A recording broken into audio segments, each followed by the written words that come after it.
It was Edwin who wanted to build a new house. I didn't mind the old Queen Anne on Oak Park Avenue, but Ed was possessed by the idea of having something modern. First, he took me to the home of Arthur Hurtley and his wife. Just about everyone in Oak Park had made it a point to stroll past the Hurtleys' new house on Forest Avenue. It was either an outrageous aberration or a stroke of brilliance, depending upon how you felt about its architect, Frank Lloyd Wright. When I first saw it, the Hurtleys' house looked like a heavy rectangular box to me. Once inside, though, I felt my lungs expand. It was all open space with one room flowing into the next. Unpainted beams and woodwork the color of tree trunks gleamed softly. It felt sacred inside, like a woodland chapel. Things moved rapidly once Catherine Wright arranged a meeting for us at Frank's studio. Who wouldn't be charmed by Frank Lloyd Wright? Edwin was. I was. I lived in Oak Park, Illinois for 24 years, and you can't live in this town without being aware of Frank Lloyd Wright. I became curious about this particular story, having visited his home and studio and learned that he left. Of course, inevitably, the question at the end of the tour was, why did he leave? He left in 1909 to go to Europe with the wife of one of his clients. Her name was Mamie Borthwick Cheney, and he was in love with her. She was a highly educated woman for her time, and according to the press, she was a despicable woman.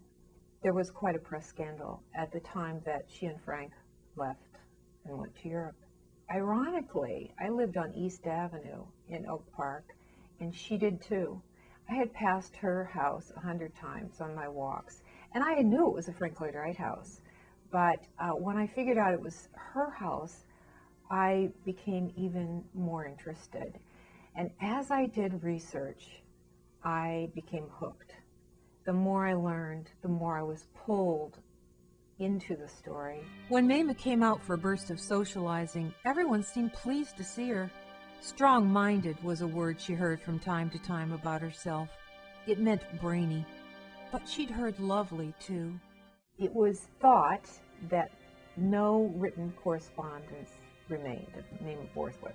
What I discovered was that there was a cache of letters, and it was very interesting to put together what we know about Frank Lloyd Wright's history, and then to take a look at Mamie's letters, these 10 letters, and figure out where she was during this period and what she was thinking. I looked at the decisions she made along the way, from the decision to have an affair with Frank Lloyd Wright to the decision to meet him in Europe.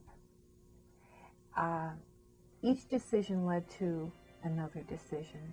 It was like the domino effect in a sense. I mean, she found herself at yet another stage, and it was a journey. That's what I realized. By the time I was finished, I looked at it. It had taken me 7 years to write this book, and it covered the years 1907 to 1914, a 7-year journey on her part. As time went on, I realized it was the basic story of a man and woman who love each other, who find very meaningful love at the wrong time, in the wrong order, who have caused great suffering because of their affair. It has always been on the written page that the world has come into focus for me.